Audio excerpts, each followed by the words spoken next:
Hey guys, and welcome to the Alabama Saltwater Fishing Report, the first podcast to bring you the local inshore, offshore, and onshore fishing report, whether it's good, bad, or ugly. Richard, we got a great fishing report today, bud. All of it's made possible with the support of our local businesses. This week's sponsor is our local Geico Insurance Office. Everybody knows Geico has great auto rates, but did you also know they have great rates on boats, ATVs, motorcycles, and personal watercraft? Give Ron Davis a call at 251-445-0053. Not only will Ron work hard to get you the lowest premium possible, but you'll have the service you expect and can count on if you ever need to make a claim. Geico does even more than insure your valuable items. They also offer on-the-water services like towing, battery jumps, gas delivery, and you can save by bundling these services with your insurance. If you're an Alabama saltwater fisherman, support your local insurance agent who helps bring you the fishing report each week. Call Ron Davis, Geico agent, at 251-445-0053 or visit him online at geico.com/mobile-al. I'm Butch Theory, and I'm here today with my trusty co-host, Captain Richard Rutland, Cold-Blooded Fishing. How are we doing today, Captain Blood? Man, I'm doing pretty good. Just kind of glad I'm not on the water in this dreary weather we have today with it being kind of chilly and rainy and not sunny out. definitely been very rainy where I've been at today, but I agree. It's kind of just one of those days you just don't want to get out of bed. It's kind of just cold and makes you sleepy all day. I agree with you. Yep. The one good, I'm always trying to find the positive in a little bit of weather, I guess, or whatnot. But the positive is it doesn't look like we got a whole lot of rain, so it really shouldn't affect any of our inshore fishing too bad. We are getting another dose of rain on Friday, I think. Mm-hmm. So I think 80% chance of showers is what I saw. So hopefully it'll be nice and light like it was today, and won't dirty up any of the rivers. We're going to talk with Patric Garmeson later in the show, and I'm sure he'll give us a water report. Looks like Mobile River's starting to come on down some, so maybe that'll kind of open up back up the causeway area in the upper part of the bay and stuff, and maybe it'll go on and shape up for the month of February. Get things right where they're supposed to be in February. Yeah, it's definitely been a little bit off for sure. Yeah, the February is a funny month. It used to be a month that I used to dread my entire life. It was just always cold and windy and everything, and now I'm getting where, and I love fishing this time. Really love fishing in February, like especially if it kind of stays chilly like it is right now. Yeah, keeps that water temperature nice and cool. It'll start to act like wintertime. Certainly, man. Certainly. I think I was in shorts and flip-flops like 2 weeks ago, so it's been a weird quote winter. I use air quotes there in the winter just because we've had this is the first week that we've had a string of 3 or 4 days of cold the whole entire time. Yeah, where it's getting down into the 40s at night, not getting really above 65 during the day. That's really good stuff. That's more like what's typical of this type of year. Yeah, this time of year. Yeah, for sure. Well, you guys had a good Winter Classic. We talked to Captain Bobby in depth with that last week. Congratulations on y'all's win. That was pretty awesome. Man, thanks. That was a really special win for Bobby and I. We grinded so hard for 2 days, particularly Sunday. We only weighed in four fish out of 5 on Sunday, and just absolutely earned every single one of them. And it was very gratifying to come from. We were in 6th place on day one and came back and won by a pretty nice little margin. So it was a really special tournament. Good, man. That's awesome. Well, I'm glad to hear that. I'm glad you guys get it. I'm ready to talk to Captain Patric. I'm sure we'll get some tidbits from you throughout the show as well with some inshore stuff. And let's get right into it, man. We're going to head on down first and see what Captain Angelo DePaola is doing, see if he's got something for the offshore report. What you say, Angelo? Tell us a fish story, buddy. Oh, man. I tell you, guys, it's blowing down here. But this weekend it wasn't blowing. And anybody that had some grit went out and fished. And if you were in the center console, you had an extra dose of grit to be out there overnight. You earned it. And into Sunday. You earned it. You earned it. And I was not amongst those. But I run into those people periodically, so I get to hear a good fish story. It's like listening to stories from all your single friends. living vicariously. Oh, yeah, man. yeah. So I guess we'll just jump right into it. Yep. The guys out on the Shockwave, and I'll just, those guys went out and fished Nakika, and they had 5, big tunas, 120, 150-pound fish on average, all live baiting, no billfish for them. I know that Chris Bazar and the guys on the Grand Marine boat, they went out. they had, one 70-pounder and a couple of smaller ones, and they had a white marlin on the chunk. And, I think there's a handful of other people, just what I could see through social media, they're catching tunas, live baiting and chunking. Mm-hmm. You just kind of, Appomattox still has plenty of fish on it. And the wahoo bite is continuing to stay good. And it should, I would imagine that those fish through February will be there. I hadn't heard anything or heard of anybody catching any fish on the lump or the salt dome yet, but it's about that time of year for big fish starting to show up over there. Okay, Angelo, we'll get that tip from you. This week's offshore tip is brought to us by CCA Alabama, a great way to support the conservation projects like the Claude Petit Flounder Hatchery and also the new cool speckled trout stuff they're doing over there at the hatchery as well. And also the University of South Alabama cobia tagging project like you are involved in, Richard, is through the purchase of a distinctive CCA Alabama Saltwater Fishing license plate. You guys just head over to Alabama Department of Revenue's distinctive license plate at revenue.alabama.gov to get yours. For me, what you're looking for is rigs in that 200 to 450, 500 foot range. And personally, I like that 300 to 450 range. They tend to hold fish really well. It does not have to be clean water. Matter of fact, this time of year, it's really hard to find clean water around those rigs. And quite often, it's muddy on top and it's nice and blue underneath. And if you take a lap or two around those rigs, you quite often can mark the fish that you're looking for. For me, like this time of year, everybody loves pulling diving plugs. I mean, there's 3, 4, half dozen brands probably that everybody likes to pull, and pink seems to be a good color, purple, white and blue, or white and red, blue and silver. All those things are going to catch fish.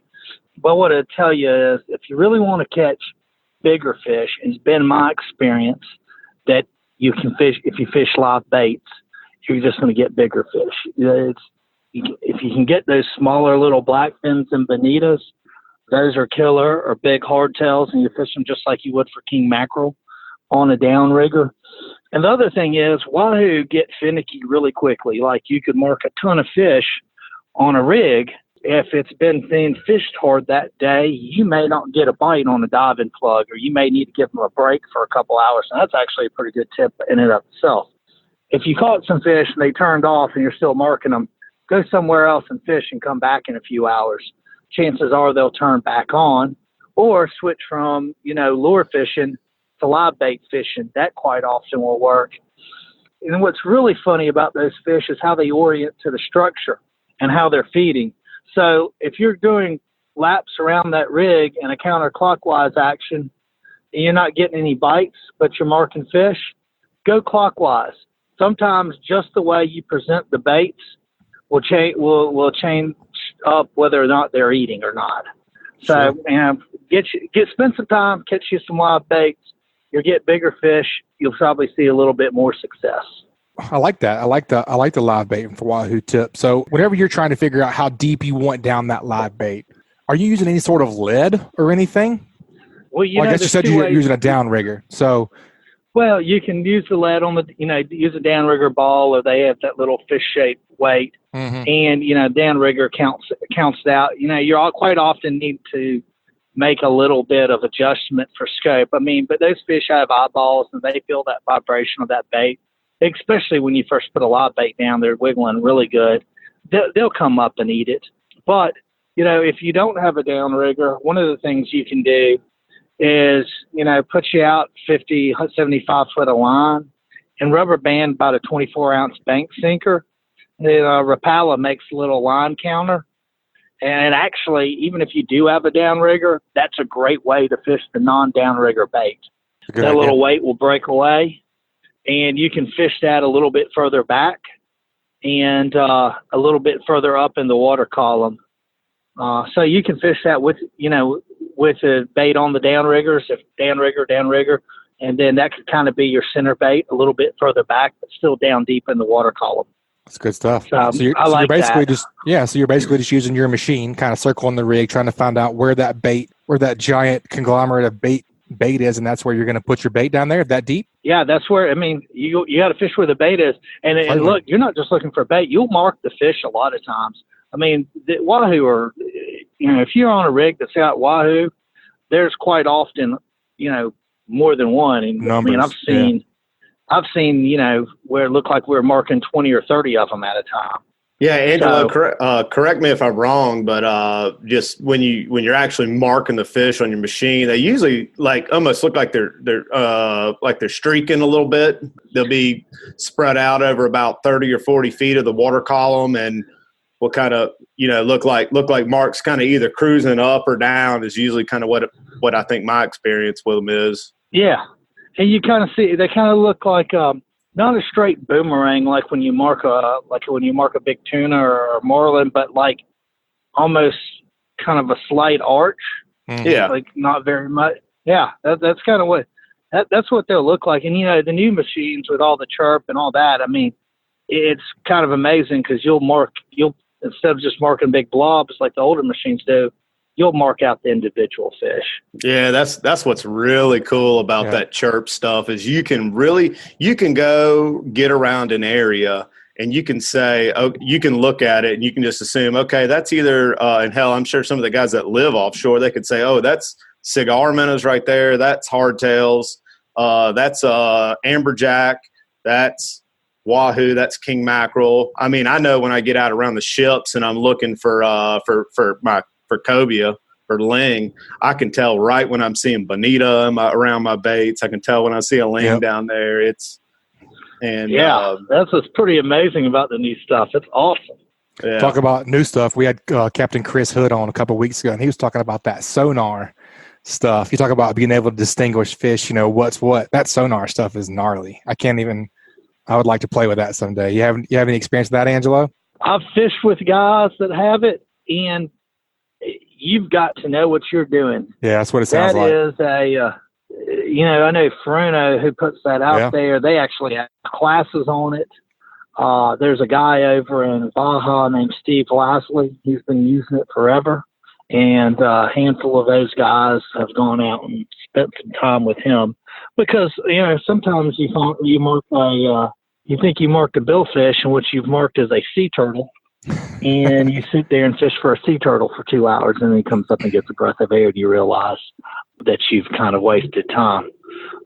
Part of it is a nice tool in the tool belt, though. Yeah, that's isn't that called unidirectional sonar? Isn't that what it's called, Angelo? Yeah. Yeah, I read a good article that Fruno just put out maybe last week about that, and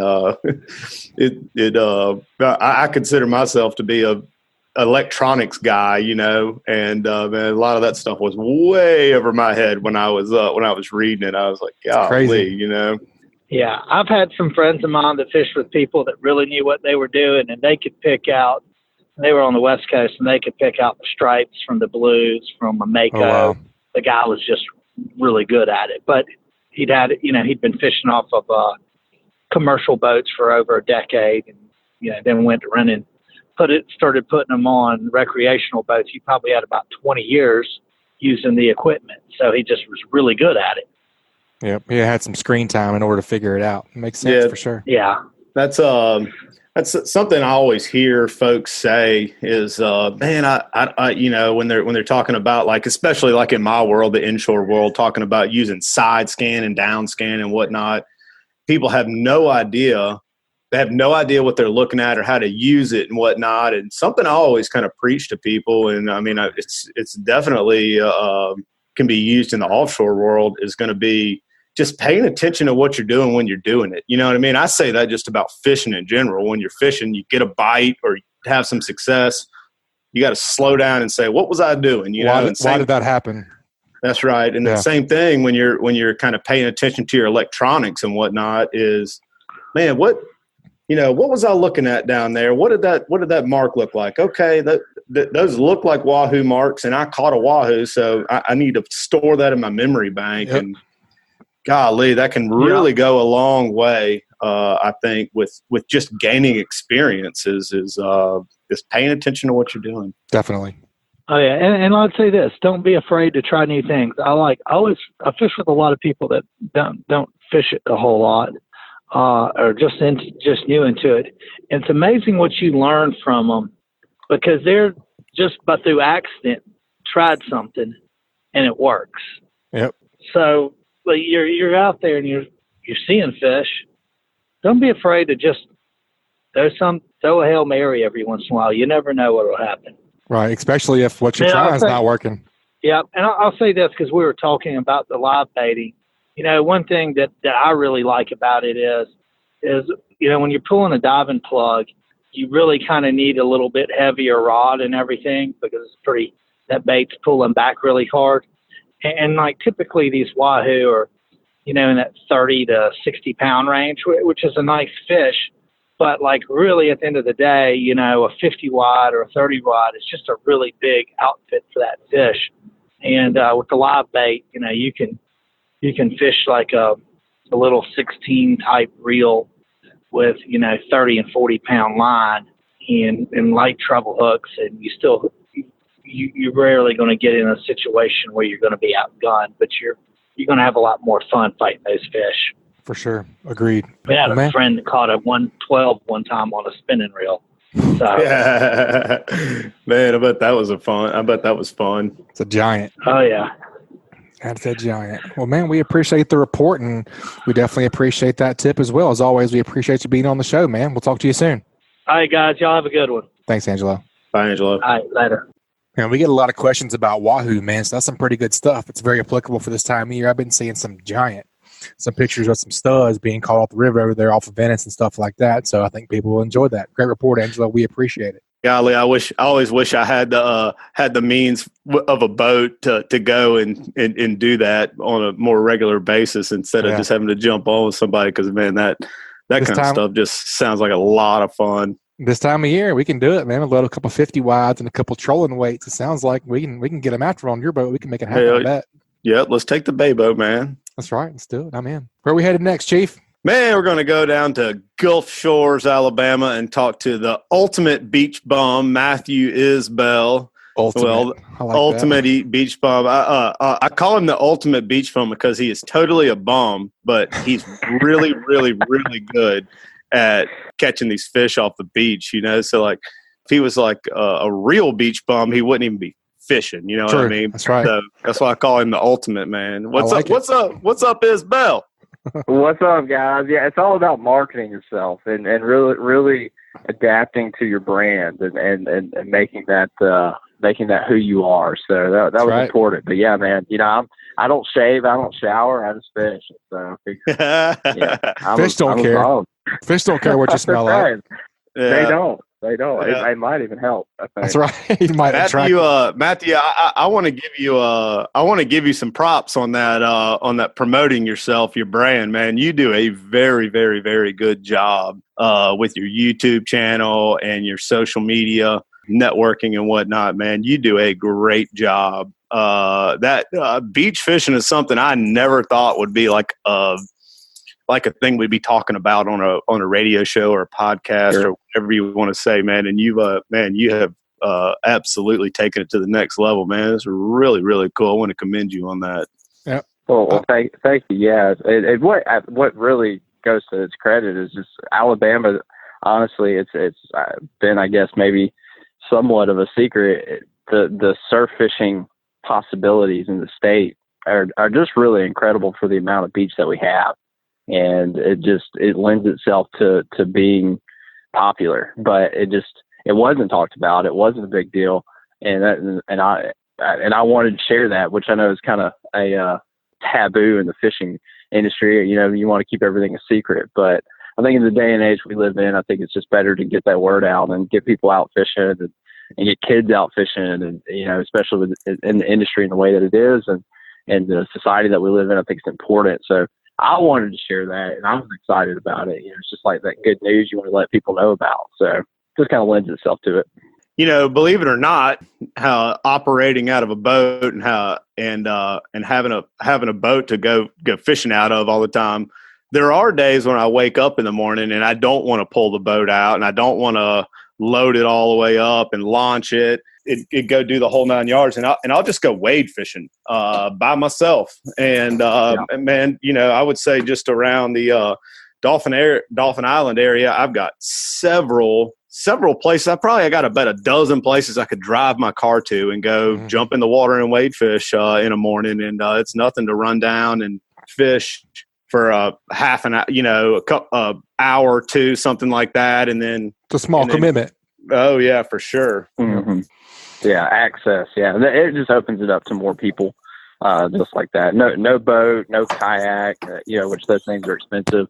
I've always been broke, so it's the thing I've gravitated towards. And so it's just fun, having that community out there, being able to have it accessible to really, literally anybody. Anybody can do it. The kid that doesn't have a family that fishes, they can go out and do it. Because that was me. I didn't have a dad that fished, a brother that fished, anybody that was older than me. If I wanted to go fishing, I just had to go do it.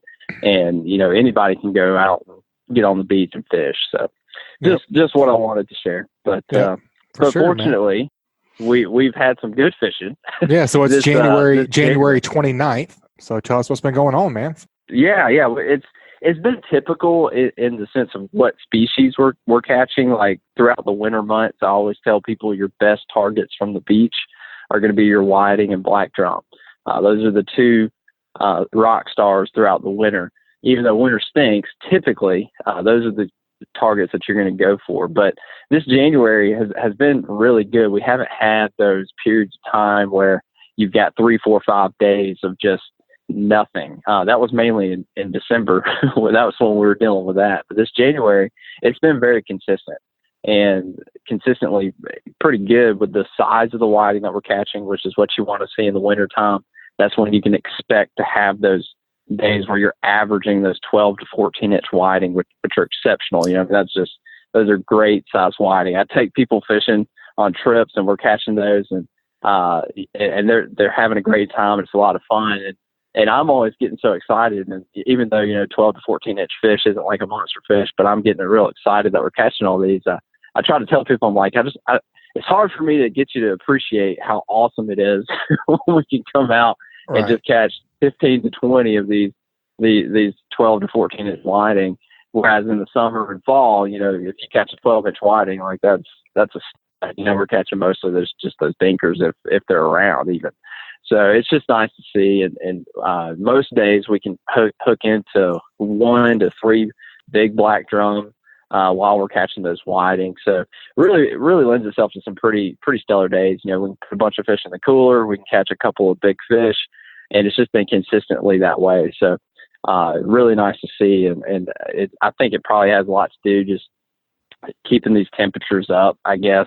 It's not gotten super cold and just shut off. It's just it stayed mild all winter. So I think we're seeing maybe a little bit earlier than we normally would have coming into that spring, maybe starting to see some of that where these fish are getting more active. You got me thinking when you were talking about, catching your 12 to 14 inch fish and how that's a great day catching all those, it just really, it's different strokes for different folks. I always kind of like chuckle at the guys who go crappie fishing, and they're like going, "Man, we caught all these slabs," and I'm thinking a slab is like a, like a giant fish, and they're like a slab crappie is like 16 inches, or I might be making that up. I don't know anything about crappie fishing, but 16 inch crappie is a giant. Sure. Yeah. I don't know much about it either, but I think that's a giant. Yeah. I have those. So, yeah. I have those moments too, Matthew, where you'll get on a bite and it's just like it's so many fish sometimes, even if they are kind of small. You're like, golly, can you just imagine how many fish are down there? You catch and sometimes they're on the small side when you're catching 100 fish in a spot or something. They're 14, 15 inches or whatever, but it just kind of blows my mind sometimes. And I feel you on that. Getting excited about that. That's pretty special. I think it just kind of comes with the territory as far as being a captain or a guide. Oh yeah. And just catching what's there and being what's accessible and beach fishing. Your main targets a lot of the time are going to be your pompano and whiting. We're not going after big fish. That's kind of the name of the game. Fishing from the beach. We're we're not wahoo fishing. We're not marlin fishing. we're not going after these monsters offshore. We're on the beach, and that's what we're going for. And but it's a fun fighting fish. And what I've been able to do is just really adapt my tackle to that species, and to have a lot of fun and make it as fun as possible. When you don't have pompano, which do fight fast and fight hard, or redfish or trout or the black drum, because we have to kind of adapt to what's there. We're not going to these fish where, maybe, obviously throughout the year, you're still limited on what's around and what's biting at any time. But, if you have the capability of motorized transportation, you can go to fish, you can go find them or maybe find the species that you want. But when you're fishing from the beach, you're at the mercy of what's there. We don't have a whole lot of options. So definitely a good one. Matthew, I heard you say the P word, man, pompano. I think I saw one on your social media the other day. What's up with that, man? You want to tell us the story, what you caught it on, where you got it? Yeah, this was my first pompano of 2020. I always make a post to make a video and try to make a big deal about my first one of the new year, and it usually stands out to me. It's just a little fun thing that I do, and typically, but the last 2 years, I caught them when I wasn't trying to catch pompano, and that's pretty. It makes sense because pompano aren't around really, and usually I'm fishing some other way for another species, and it's just kind of a luck thing. But it is always kind of that sign of, all right, here's what's coming. We're getting there, because if you catch them by accident, usually there may be more than one there. You're just lucky in getting them. So it was I was whiting fishing, and it was actually a dirty water day, which is very unusual because I can count on one hand the times that I've caught a keeper pompano in dirty water. They just don't like it. And I was fishing real close to the beach, just in this really nice hole, and happened to hook up on a pompano. I got super pumped about it when I realized what it was, because when you're catching whiting and then you hook a pompano, you definitely know something's different. And so it was a lot of fun, really cool to see. But typically this time of year, you will catch them, and I haven't had the chance to do this yet, but when they do kind of start moving in early for that spring run, because it's right around the corner, because a lot of times it does get kicked off in February. They do like to hang around structures, so you'll see them more at the piers, you'll see them more at the passes, kind of real early, right before things get kicked off. They do congregate there, and that's generally where I'll spend a little bit of time, maybe throwing a jig. Haven't had a chance to do it, like I said, this year. That's where I did catch my first one last year, was fishing from a jetty. I was sheep's head fishing with fiddler crabs and hooked a pompano, but they are there. They will show up there first usually. So, that's a little insider tip. If you are looking for those pompano at the beginning of a run, that's usually where you can find those, kind of hugging that structure. Do you remember when your first one was last year? Are you early or late? The last one, it was really around, I actually believe it was in February when I did catch the first one last year. So it is a little bit early. I think it was the first week or two of February. I was sheep's head fishing on the jetties and called it. So it's going to be a thing. Yeah, it's going to be like the groundhog. Matthew catches a pompano early. Yeah, it could be. It could be an early season. An extra 6 weeks. That would be nice. Well, I know it's a little early, but it's almost time for those big bull reds to start coming off the beach, isn't it? I tell people this with bull reds from the beach. Any day you get out there, you got a shot at catching one. I mean, you just never know. But we don't really start seeing them good, I'd say, until probably late spring. So I always think about March. Yeah, and that, honestly, that's not that far away. But it's, for whatever reason, it seems like it. Yeah, dude, January flew by. It's crazy. It really did. Yeah. I'm just thinking pompano. I haven't gotten that far yet. But Sorry to rush you. It's okay. But you said you're talking about bull reds, and you said something about March. March is always really my little alarm that goes off in my head that tells me go catch bull reds, is the wharf boat show. For whatever reason, the wharf boat show is usually like the last boat show sometime in March, mid to late March. And usually right around the wharf boat show, you can pretty much guarantee that there's going to be a bunch of schools of big bull reds on the Dixie beach. bar time. Yeah, you think about going to Dixie Bar and seeing like 10 acres of a school out there up on the surface, cruising up and down. If you got good water clarity, you can see them. They look like clouds in the water. Yep. Yeah, I'm sure they just cruise up and down that beach, and that's part of what Matthew's seeing down there too. It's pretty neat. Definitely. Well, we got to get that tip from you before we let you go, Matthew. This week's onshore tip is brought to us by Fishbites. Are you tired of scrambling for bait whenever you decide to go fishing? Have an artificial bait that's better than live bait, ready to go at a moment's notice with Fishbites. Fishbites does not stink or leave a stink on hands and anything else. They don't require bait buckets or ice to stay fresh while you fish. Fishbites can withstand numbers of bait stealers for many, many minutes. The fish bites won't come off the hook during a hard cast or in rough waters. Check out the full line of scented saltwater and freshwater baits and tackle at fishbites.com. What you think for a tip this week, bud? So something that I've noticed, a lot of people don't have a piece of equipment, and it can be a little more expensive. So I can understand why we are a little warmer climate, but using waders has really, I've started doing that the last couple of years, and having a pair of waders has really changed my fishing and given me way more opportunities from the beach throughout the colder months. And I will actually still use waders up until spring, because a lot of times those water temps don't really get comfortable enough to get in without covering yourself. But a couple of reasons, most throughout the early spring and winter, we're catching big black drum.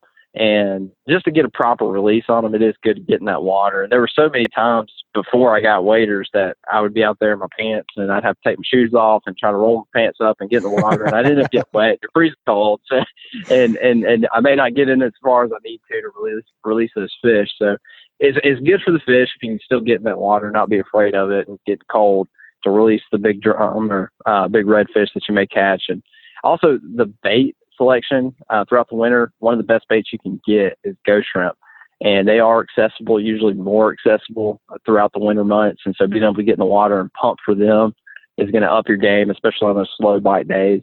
So it's just a good tool to have. And again, I know it's not usually something we think about because it doesn't get so cold at our area of the country, but it is helpful in that those water temps are cold enough that usually you don't want to get in. So water's still pretty dang cold. Yeah, I agree with that. Yep. That's a great tip, man. I like it. And I may just be a wuss. It could be me.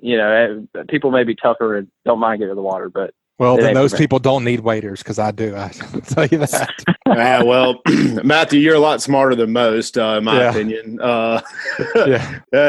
It's cold. I'm not getting in 50-degree water. You know what I mean? I consider myself be pretty tough when it comes to cold. You know what I mean? But I ain't getting in 50-degree water. You know what I mean? Well, you got to be wet the rest of the time you're fishing. Waders are a great tip. I like that. Oh, yeah. So just consider it. All right, Matthew, we appreciate you being on the show as usual, man. And if anybody wants to check out your YouTube page or get in touch with you, what's the best way? Yeah, best way to reach me, my website, it's got a link to my YouTube channel, and you can also request trips there. It's www.staybummy.com. That's STAYBUMMY. So I saw some stuff about, before I let you go, some couple milestones, man. There was a lot of views and a lot of subscribers. Yeah. The channel's really been growing. YouTube's got a weird way how things work. Sometimes your channel just starts cranking, and I've been fortunate enough to pick up a lot more subscribers, a lot of views, and just hit 30,000 subscribers. That's awesome. That's crazy. Blew past that. Yeah. And over 5 million views. So it's blowing. It's pretty cool to see those kind of things and how it grows, and hopefully we'll keep growing and only further to go. We'll see where it goes. Absolutely, man. I have faith in you. Like Richard was saying earlier, you do a great job with everything, and look forward to seeing your milestones for years to come. Thanks, man. I appreciate it. All right, bud. We'll talk to you soon. All right, Butch. Always love hearing the old beach bum give us a nice report. Pretty cool about him. Ultimate beach bum. The ultimate beach bum. Give us a good report, man. I really like hearing his story about his first pompano of the year. It's kind of like when I get a new boat, I'm always excited to catch the first fish when the blackfish or ling show up. Yep. Man, I got the first one. It's a milestone. It's always cool. Well, yep. Well, cool. I guess next, man, we'll ease on over to the Eastern Shore and talk to the ugliest guy I know, the Sheep's Head, Alabama state record holder, Captain Patric Garmeson of Ugly Fishing, man. How you doing today, Captain Ugg? Man, a little bit wind blown today. A little bit damp, a little bit wind blown. Wind burnt? Yeah, a little wind burnt. Hey, So, well, you know what they say, man. If it was easy, there'd be women and children out there doing it. You know what I mean? So it just shows you're a big, strong man. I feel like it. I appreciate the compliment, Richard. Yes, sir. So anyway, I'll kind of dive off into what I've been doing. Spent a little bit of time on the Eastern Shore, fishing around in the Weeks Bay area. There were some trout and decent redfish bite in Magnolia River. Did get a secondhand report of some trout being caught in Fish River, so it's nothing on fire by any means. But with you know the local rain hasn't been too bad, so these tidal rivers are cleaning up pretty good. So, you know, just need to get out and wet a line on the Eastern Shore. Those are probably pretty good play to at least catch a fish or two. In the last 2 days I spent over in Foul River and East and West Foul River. And yesterday had a real good trip throwing slick lures. Ended up kind of settling in on that greeny color. It's not one that I've thrown a whole lot of, but we had caught some really, really nice trout on it. And while my guy was throwing the greeny, I was kind of experimenting with different things. And, man, I never really found anything that was any more productive than that. So that was a really good trout bite we had going on. And then it faded off around the bottom of the tide. And we ran down to West Foul and beat up some marsh for some reds. And, man, the sun was out real nice. And we got into some areas that were fairly shallow, say like 3.5 feet deep and less. And there were a lot of areas where, because the water was real calm and the sun was up real bright, we could see these redfish kicking off and kicking up mud clouds. So we got into an area where I would venture to guess there was probably somewhere in the neighborhood of 20 or 30 redfish that all kicked off. I'd spooked them. I pushed on through them. And I went on past, and I turned the boat around and waited. We waited probably about, I don't know, it was probably 30 minutes had gone by, maybe 45 minutes had gone by, and we just as stealthily as possible reapproached that same area and threw a popping cork in there and actually didn't get a bite, and threw a gulp on the bottom and got hit instantly. And my guys he got up there and just whacked on redfish for a while yesterday with that chartreuse swimming mullet gulp. And anyway, we kind of moved all throughout those bayous and creeks and stuff around down there, and ended up with a real good. I mean, just had a really jam up day on redfish and trout. And then we get to flip the switch. I had the same gentleman with me again today, and we started out trout fishing, and the greenie didn't get a bite, and I threw a Cool Beans little slick, and I stuck one trout, and we had a bunch of bites on the Cool Beans, big and little slick, but it just never materialized. So we pulled off of there, went back down checking on the redfish, and I think we caught 5 altogether today. It was a night and day difference. I mean, we had really windy conditions, made fishing tougher.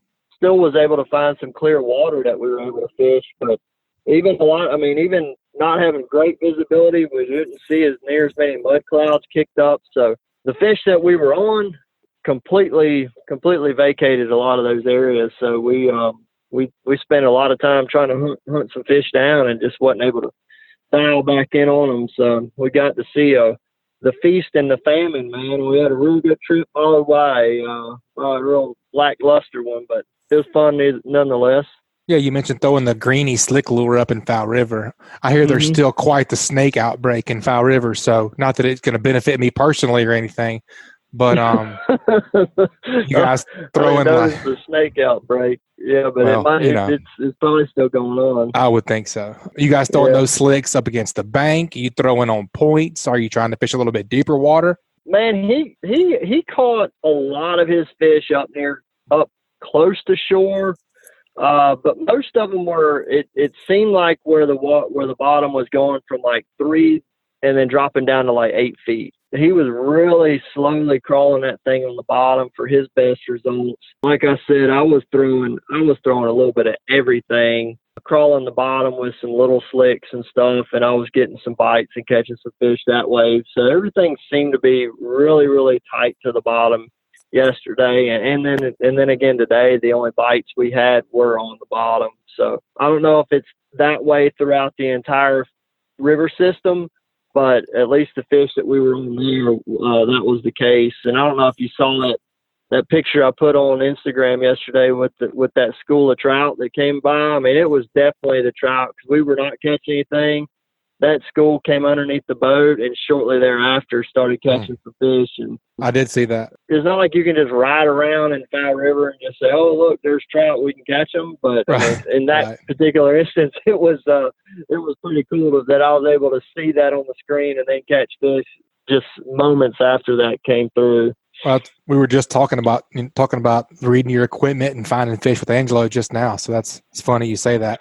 I'm such an electronics nerd, man. I'm always watching. If anytime I'm in water that's like 8 feet deep or deeper, I'm at least taking a glance at it every so many minutes just to get an idea of what I'm around. You know, if every time I look at it and I'm looking at a blank screen, I'm getting antsy. I'm going to go ahead and get out of there and go find something that looks a little better. You're not very confident. There's nothing there. I mean, you're not seeing the bait. You're not like Captain Richard was just saying. I think that's gold. I mean, just pay attention. Like you're saying, you saw something on the machine. You caught a speckled trout. You go, that might have been some speckled trout I just saw on my machine.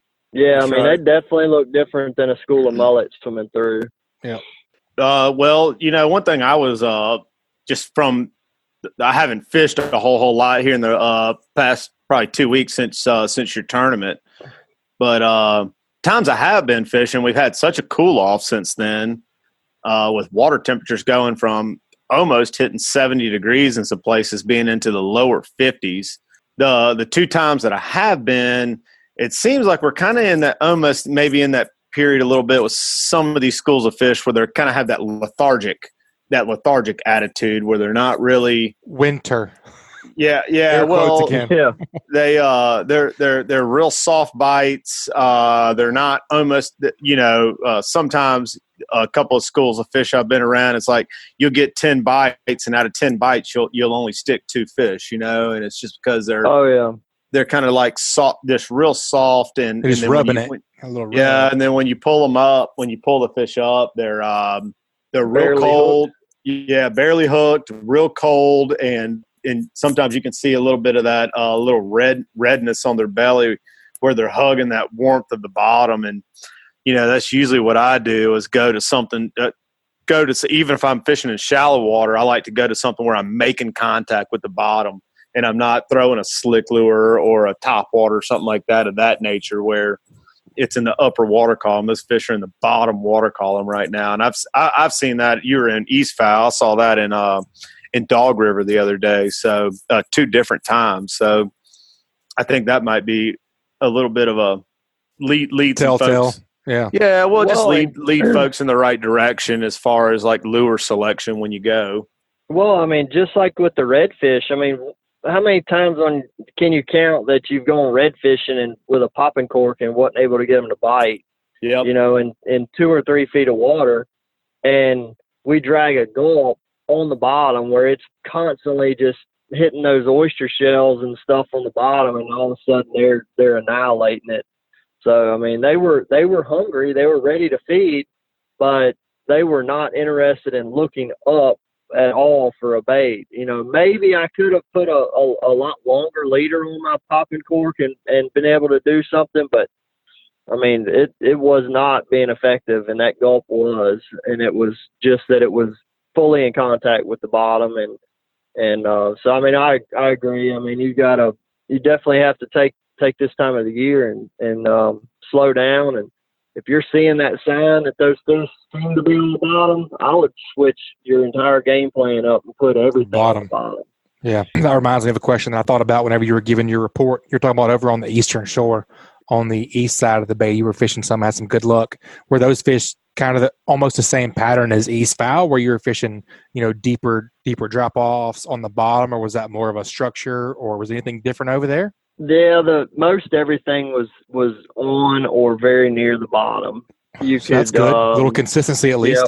Yep, there was definitely some consistency there. I would have liked to have gotten over on the eastern shore and fished some docks and stuff, because that water cleaned up based on that satellite image. And I'd venture to guess you could pick up some redfish and some drum and stuff like that over there. And even though the water's pretty shallow right now, I mean it's still more than likely a bottom bite. If you're going over there with natural bait or something like that, putting it on the bottom and making those fish come and find it, or slowly dragging it through your fishing area and see if you can drag your bait across to them. Yeah, something I like to do too, like when you hit this little period where you experience these lethargic fish, like a lot of the bites I had the other day were on a slick lure, but man, they were just little taps, and then when you finally hung one, it's usually a good fish, 19, 20-inch fish, but it was almost just like they just couldn't inhale the bait quite as ferociously as they would on when the water temperature was a little bit high. Yeah.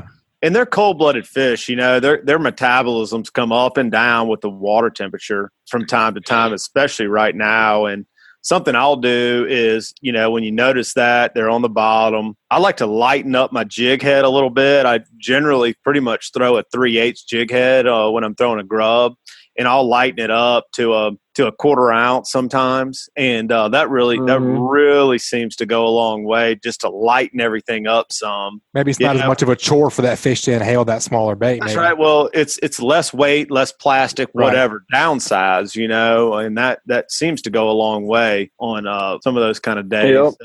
But what you're talking about, Richard, we're getting a lot of bites for minimal hookups. We had the same thing going on. We were getting probably 6 or 8, 10 taps or even hard thumps on the bait, and they just wouldn't pick it up. And then finally you would feel the weight of the fish and you'd stick them. And one of the things I was thinking that they might be doing is they may be attacking that bait in the head and just literally just biting it or just trying to hit it to crush it or kill it.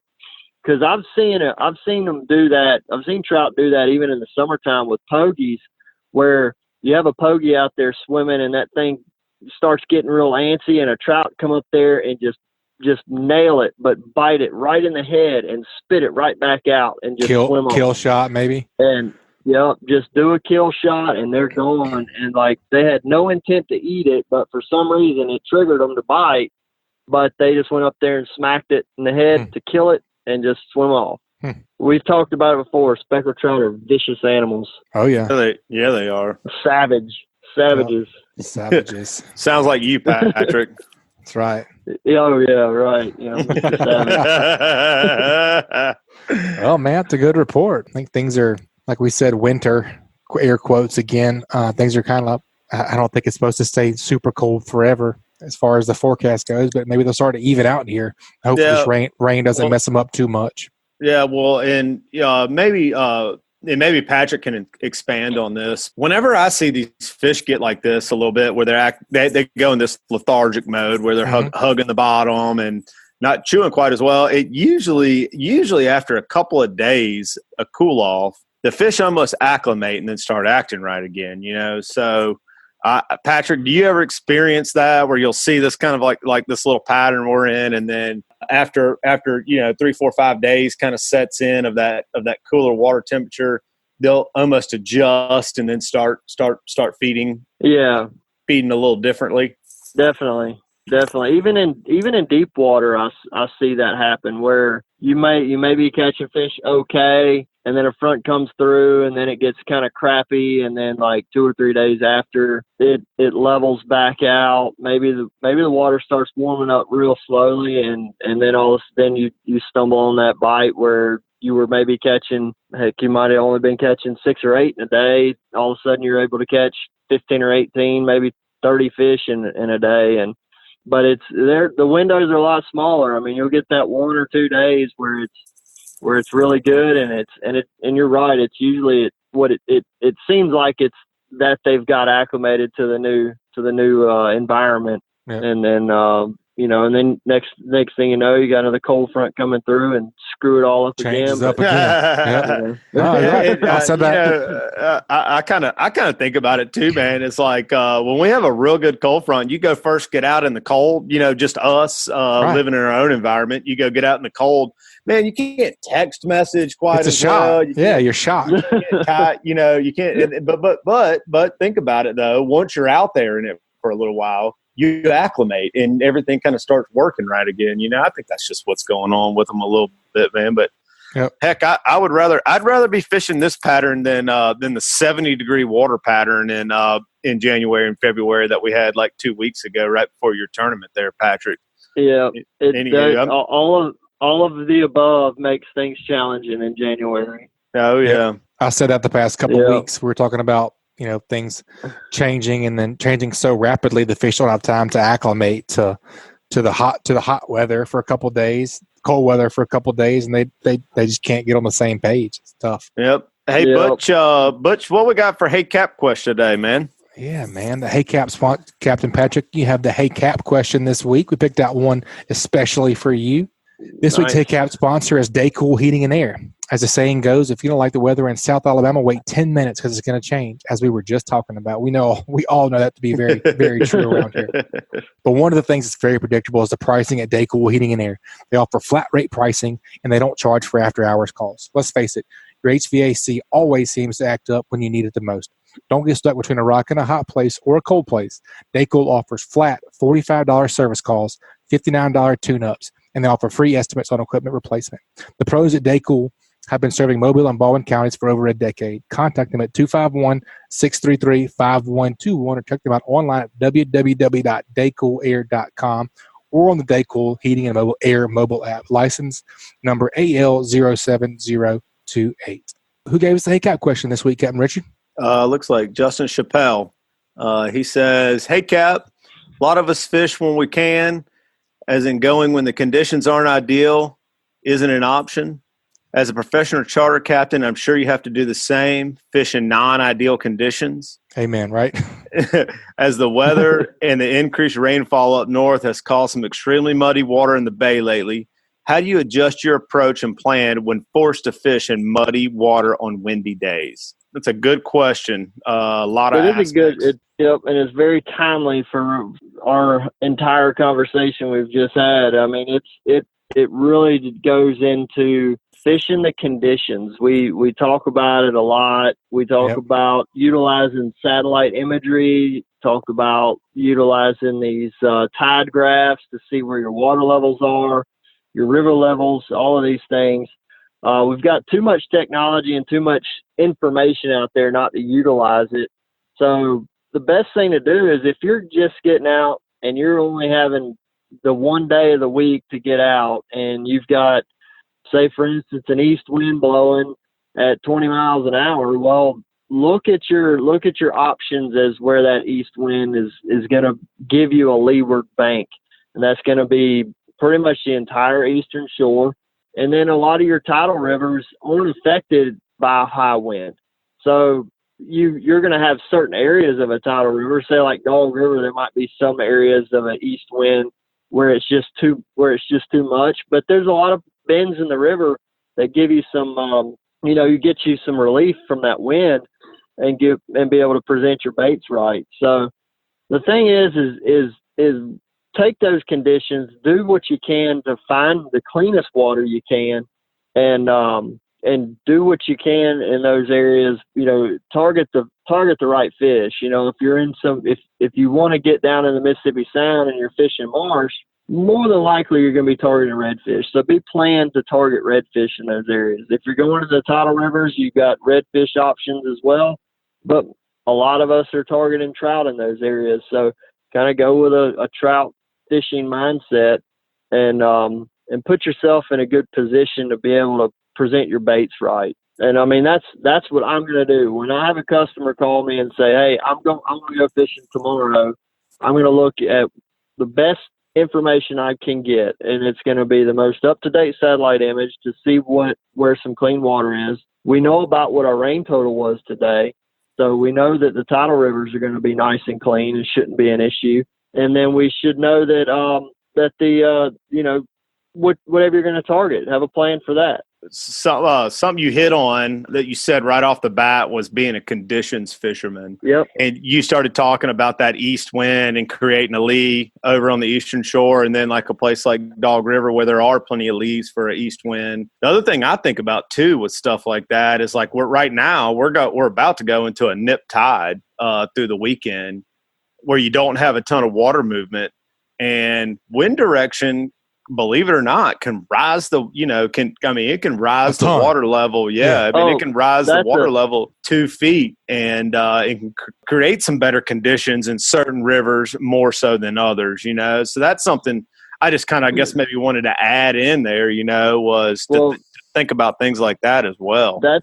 Richard, that's a very good point, because I was watching the tide for East Fowl River today. It did some funky stuff, because when the wind was blowing early, it was blowing out of the east, and the tide was naturally following with as predicted. And then all of a sudden, the wind started blowing harder out of the east, and that rain started getting heavier and heavier. Well, the tide started coming back in, and it came came in for about an hour or two.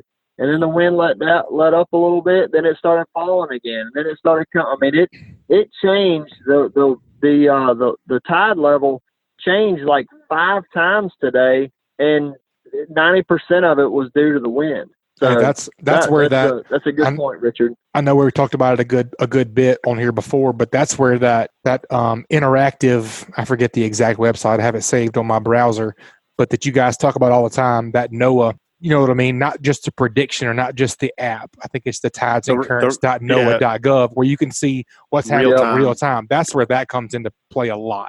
No, it's critical, man. I mean, but what it, I guess, like every time I looked at it, it was doing something different. I'm like, all right, well, screw it. I'm just going to keep doing what I'm doing. but if it was something more pronounced, like if it was a pronounced, like all of a sudden it's starting to come in, I was, I've always tried to have me a plan for what I'm going to do when the incoming tide and outgoing tide and things like that. And it also helps you identify that, hey, if I'm in an area and it's been falling and I'm not doing anything, and it all of a sudden starts to come in and I see that it's changed, I might as well give that area just a little bit longer and see if that incoming tide turns the bite on. But if it doesn't, like in just a few minutes, then I'll go ahead and get out of there and just assume that those fish aren't going to behave right. So go try to find something else to hit. For sure, man. So, that's a great report, and that's a great question from Justin Chappelle. We appreciate that. Make sure you send us an email at alabama@bestfishingreport.com to redeem your slick lures. Maybe Captain Joey will give you some greenies, like Captain Patrick was talking about today. That was yeah. Hey, that was something when you were talking about first part of your report, Patrick. You said, man, that the greenie was really working. As a fisherman nowadays with the slick lure, I feel so hard-headed because it's the only thing I want to fish with is a slick lure, Yeah. And but man, it's super exciting to find a new color. You know what I mean? Like my newer color that I've been having success with in several different areas, mainly clearer water, has been that Bayou Blues. Man, golly, that has been a great color. Works in a lot of different. I don't think I've seen that one yet. It's kind of like a purple/red looking color. Like everybody calls the cool beans color purple. It looks more blue to me. But that Bayou Blues is kind of like a real translucent, like reddish purple color with some nice fleck in it. And man, I really like that color a lot. That's always exciting when you kind of get to hit on something like that, you know. And it's fun, like what Patrick had, where he's got a good customer that can that's zeroed in on a Gets color. honed in on it, it smashes them. Then Patrick gets to follow up behind him because Patrick's not that worried about catching a bunch of fish. He's worried about his customer catching a bunch of fish, so he can kind of see what else is kind of coexisting. Supplement that a little bit. Right, man. That's fun. That's a lot of fun when you got that kind of situation. All right. Well, guys, I appreciate it. Hey, Yeah, I man. wanted to add something. You said that the Hey Cap question was by Daycool Heating and Air, and I just wanted to follow up, man. They put that new HVAC unit in my house back late summer, early fall, something like that. Man, Yep, I remember that. Been jam up, and actually, we had one snafu. Something was leaking, or something was messed up, and it showed itself about a week in. And I got on their website, and I sent a message about 8:30, 9 o'clock at night, and I think about 8:15 that morning, somebody from the office was calling me to check on me and see how things were going, and got my message, and they devised a plan on how to get a crew out there, get a guy out there to diagnose the problem based on my schedule, and got the problem diagnosed, and then scheduled the repair the very next day. And I mean, it was a very seamless process. So, I always say that it's, don't judge somebody on their best day. Go ahead and judge them on their worst. And they did have an error in the program there, the installation, but man, they bounced back and solved it real quick. And kudos to them for handling it so professionally, and I still recommend them highly. So anyway, awesome, because something's going to go wrong eventually, regardless of what it is. But it's how you fix the problem is what matters. I agree with that. That's awesome. That's right. That's some priceless information there, man, for anybody who's got a problem. Yeah. Definitely good testimony, man. We appreciate that, and we appreciate the report, man. As always, we'll talk to you soon. In the meantime, make sure you keep whacking them, Cap. All right, guys. All right, Ugly. Take it easy, buddy. Thank y'all. All right, Butch, man, it's a great show today, man. Yeah, it covered a lot of ground today, all over the Gulf of Mexico and our different areas, man. But what'd you learn today, man? Who's that brought to us by? Yeah, we got to do What'd You Learn. I almost forgot it last week, and Patrick wouldn't let me forget it. So, this week, man, is What Did You Learn is brought to us by MDH Foundation Repair. If your home was experiencing foundation problems, MDH Foundation Repair has the best solutions to fix it right and fix it now. The problems you see are only going to get worse, so don't deal with an inefficient, unqualified, and pushy salesman trying to sell you overpriced foundation repair products. The professionals at MDH Foundation will ensure you have a remarkable experience from the first meeting to the finished product. MDH Foundation Repair is redefining the construction industry and protect your most important asset, your home. Check them out at mdhfoundationrepair.com. Man, as far as what did I learn, I personally loved Angelo's tip about the wahoo fishing and the live baiting in particular. I've done a lot of wahoo fast trolling and just trolling in general for, we catch a lot of wahoos, quote, incidentally out there, fishing for tuna, marlin, dolphin, and wahoo up on the surface and things like that. And we do some faster trolling at, 15 to 18 knots with some bigger plugs, a little bit heavier with a trolling lead, trying to get down there a little bit lower. I really liked what he was saying about if you see bait, if you're on a structure and you're trolling a little bit and you see a lot of stuff on your machine, drop down a live bait, man. Troll around for a little while on a cedar plug, get you a nice, what Devin Potts calls itty bitty gumdrop, black fin. I love that.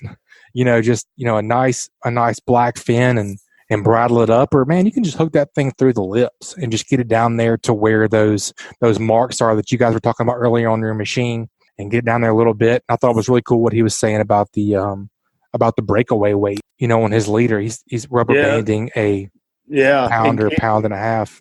Yeah, it gives you a few more options. It does. You don't have to have the big, fancy downrigger or the giant golden reel or anything like that. Just get it down there. If you see some awesome marks on your machine. I've never live baited for wahoo ever. Right. So I thought that was really cool, and that'd be an easy way to not necessarily kill some time because you're out there fishing, but it's definitely not going to hurt anything. I think that'd be really cool, and Angelo says it's very fruitful, so I like that tip a lot. Yeah, I did too. That really kind of got me excited about it. Just thinking about it, man, that just sounds like a lot of fun getting out there. And who's to say, like you can't be set up to go do both things. You know what I mean? Because I'm sure they're like the guys who are your like diehard wahoo guys. That's what they're going for. They probably do both, and I'm sure they have days when one's way better than the other. Yeah, one's way more effective than the other. The only thing about trolling versus live baiting, I get year-round structure most of the time. So the only thing about trolling is that you're getting more baits in front of fish more often. You're covering more water. Burning less fuel though. If you're bumping around to bait it, a knot, or just keeping it in gear just to keep your stuff stretched out. That's right. You are. And then, but like he was saying, he would rather go and have a chance at catching like one big giant fish than catching 3 or 4 small ones. You know what I mean? And that's pretty exciting, man. And catch a 70, 80 pound wahoo or bigger than that. Mm-hmm. Oh yeah, they get big, man. It's the time of year to do it. Now's the time whenever you need to go out and try a little bit, learn a little bit. It's not gonna hurt anything. So that kind of hits on what I learned today was, man, listen to some of these reports. When you have a short window or small window of time to go and spend some time on the water to fish, and you really being serious about being successful out there, is target what's biting. You know what I mean? Like right now, it's probably not the best time to go catch bull redfish or pompano necessarily. Exactly. So you go down to the ultimate beach bum down there. Ultimate's catching a lot of whiting and black drum right now, which both are great table fare. Great. Whiting is delicious, by the way. Man, yeah, and I think the same thing about black drum, puppy drum. I wouldn't eat ones. Yeah. My little rule of thumb is that they've got the bars. They've got the sheep's head bars. Yeah. They got stripes. They're going in the box, but if they're solid color going back, and then like what Angelo was talking about, if you can pay attention to these weather windows right now and use your fingertip tools there on the computer, looking and finding where clean water and stuff like that is.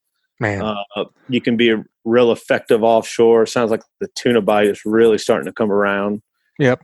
I wouldn't say necessarily, what I've learned this week, obviously, but the technology that we have at our fingertips these days is incredible. With Hilton's offshore charts, with the real-time navigator, that pretty much takes all the guesswork out of offshore fishing. To a degree, especially this time of year, whenever you don't have as many, hey, I just got back from here, they're there type of situation. You're looking at, altimetry, the chlorophyll, the upwellings, the downwellings, the, where the blue water is. That's such a big deal. And the same way with the NOAA.gov tide charts and the, I forget the exact website I shared it on our Facebook page, but the, where Patrick looks at all the water. The satellite imagery. Yeah. I mean, all you can dream about is at your fingertips these days.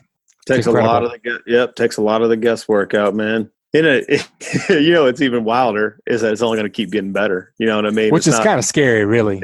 It is scary.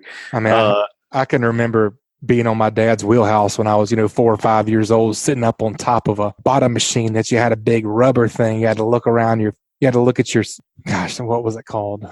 Like you're looking through binoculars. The loop, they called it a fish loop. Yeah, right. They called it a fish loop. And they used to use sextants to find their GPS locations. And he used to tell me about his grandfather dragging soap bars on the bottom to find out what kind of, structure was on the bottom, whether it was sand or whatever. It's crazy. The upside to all of that, to the scary side of it, like what you and I are thinking about, because nobody's doing anything for the fish. You know what I mean? We're just getting better at catching them. Yeah. And there's better access to the fishery and whatnot. Well, the upside to that is that we live in the great state of Alabama, where we have a very, very, very good and in tune marine resources division here. Yeah, you're right. I trust the state. I trust the state of Alabama, and we have some great guys up there right now with Chris Blankenship and Scott Bannon that are really fighting for us as anglers, and I appreciate that. I think they're doing a great job. Man, they are, and I really like the direction things are going with a lot of that, with most things. So, yep, me too. That's the upside. Yep. All right, folks. That's another great Alabama Saltwater Fishing Report. We appreciate that Hey Cap question, Justin. Make sure and email us at alabama@bestfishingreport.com to get in your Hey Cap questions. and Justin to give us your address. We can send you that slick lure package. You guys make sure you subscribe, rate, and review wherever you listen to podcasts. And if you'd like us to email you the podcast each week, head over to greatdaysoutdoors.com/ASFR, and we'll send you that new show each week, man. You guys keep whacking them. Thank you for co-hosting with me, Captain Richard, and we'll talk to you again soon. 10-4, keep whacking them. This week's Alabama Saltwater Fishing Report is brought to you by the Biloxi Boat Show, February 7th through the 9th, 2020, at the Mississippi Coast Coliseum. For more information, go to GulfCoastShows.com. Also brought to you by Foster Contracting, Fortified Roofing Pros. Did you know you could save up to 40% on your homeowner's insurance with a fortified roof? Learn more at fortifiedroofingpros.com or call them at 251-973-9999. And also KillerDock. Are you suffering from dock dysfunction? Check out a full line of dock enhancement at KillerDock.com. That's KillerDock.com. Also brought to you by Hilton's Real-Time Navigator, bringing you the highest quality online satellite fishing chart since 2004. Your source for sea temps, altimetry, currents, and watercolor at hiltonsoffshore.com. This week's Alabama Saltwater Fishing Report was brought to you by me, Joe Baya, and National Land Realty. If I can help you in any way with the purchase or sale of land in Alabama or Florida, whether it's timberland, farmland, recreational land like hunting land, or even agricultural land or ranch land like horse farm, drop me a message at jbaya@nationalland.com. That's JBAYA@nationalland.com. Also, Ugly Fishing Charters with Captain Patric Garmeson. You can check us out at uglyfishing.com or call us at 251-747-1554.